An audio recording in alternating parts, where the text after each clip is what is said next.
কুকুরের গায়ের সাথে ছোঁয়া লাগলে কি পোশাক নাপাক হয়ে যাবে?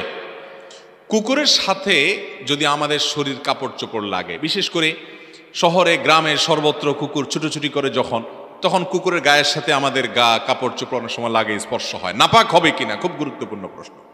এটার উত্তর হলো যে কুকুরের যে লালা এটা নাপাক, কুকুরের মুখের যে লালা এটা নাপাক। যদি কারোর কাপড়ে কারোর শরীরে কুকুরের লালা লাগে তাহলে ওইটা ধুইতে হয়, শুধু ধোয়াই নয়। নবী করিম সাল্লাল্লাহু আলাইহি সাল্লাম বলেছেন কোন পাত্রে যদি কুকুর মুখ দেয় ওইটাকে 7 বার ধুইতে হয়। কয়বার ধুইতে হয়?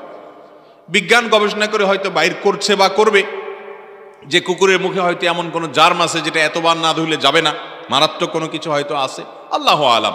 সেটা আজ হোক কয়দিন পরে হয়তো বের করছে বা করবে, অথবা করুক বা না করুক, নবী করিম সাল্লাল্লাহু আলাইহি সাল্লাম থেকে বিশুদ্ধভাবে বর্ণিত এর পেছনেই কল্যাণ আছে, এছাড়া কোনো কল্যাণ থাকতে পারে না। বিধায় কুকুর যদি কোথাও মুখ দেয়, আপনি কোথাও যাচ্ছেন, মুখ শুকতে গিয়ে জিহ্বা দিয়ে চাটলো আপনার জামাটা, তাহলে যেই জায়গায় চাটছে ওটা নাপাক হয়ে গেছে, ওই জায়গাটাকে ধরে আলতো করে আপনাকে ধুইতে হবে 7 বার, ভালো করে ধুইতে হবে। আর যদি কুকুরের শরীর লাগে, লালা লাগে নাই, জিহ্বা লাগে নাই, শুধু শরীরটা টাচ হয়েছে, এটা তো প্রায় হয় তাই না, দৌড় দেয়, ছোটাছুটি করে, তো শরীর যদি লাগে তাহলে সরাসরি নাপাক হবে না। কারণ হলো কুকুরের শরীরটা নাপাক না, লালাটা নাপাক। তবে কুকুরের শরীরে যদি তরল নাপাকি থাকে, কারণ যেখানে সেখানে সে যদি দেখেন নাপাক লেগে আছে, তাহলে সেটা আপনার গায়ে লাগলে নাপাক হবে। এছাড়া কুকুরের শরীর লাগলেই আমাদের শরীর বা কাপড় চোপড় নাপাক হবে না।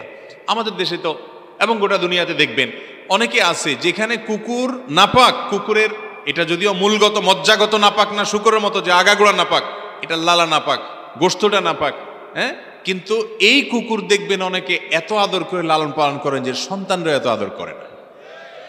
আছে না নাই? দেশে আছে, বিদেশেও আছে। আমাদের দেশে আজকাল দেখবেন অনেক লোক, এই লোকগুলো অনেক নিজেদেরকে মহানুভব মনে করে। তারা মানুষ তো বটেই, পশুর প্রতি পর্যন্ত তাদের মায়া কত বেশি, যেটা কুকুরকে পর্যন্ত আদর করে যত্ন করে কোলে করে নিয়ে যায়, খাওয়ায়। হ্যাঁ, এই মানুষগুলোই দেখবেন তাদের আশেপাশে বহু বনি আদম, বহু মানুষ না খায় আছে, তাকায়াও দেখে না, কিন্তু কুকুরের প্রতি অনেক মায়া। কুকুর আল্লাহর অন্য 10টা সৃষ্টির মতো একটা সৃষ্টি। একটা কুকুরের প্রতি দয়া করে পানি পান করানোর কারণে একজন ব্যভিচারী নারীকে আল্লাহ তাআলা মাফ করে দিয়েছেন, হাদিসে আছে। এই জন্য কুকুরের প্রতি দয়া করা ভালো জিনিস, কিন্তু দয়া করতে গিয়ে তারে ঘরে ঢুকাইতে বলে নাই, কারণ শয়তান কুকুরের আকৃতি ধারণ করে। আর নানা কারণে যেই ঘরে কুকুর থাকে সেখানে রহমতের ফেরেশতা আসে না। ইমানদার, ওহির প্রতি বিশ্বাসী মানুষ তিনি কুকুর থেকে এইভাবে নিজের ঘরকে, বাসাবাড়িকে পবিত্র রাখবেন, দূরে রাখবেন, কিন্তু কুকুরও আল্লাহর প্রাণী, সেই হিসাবে তাকেও রহম করবেন, দয়া করবেন।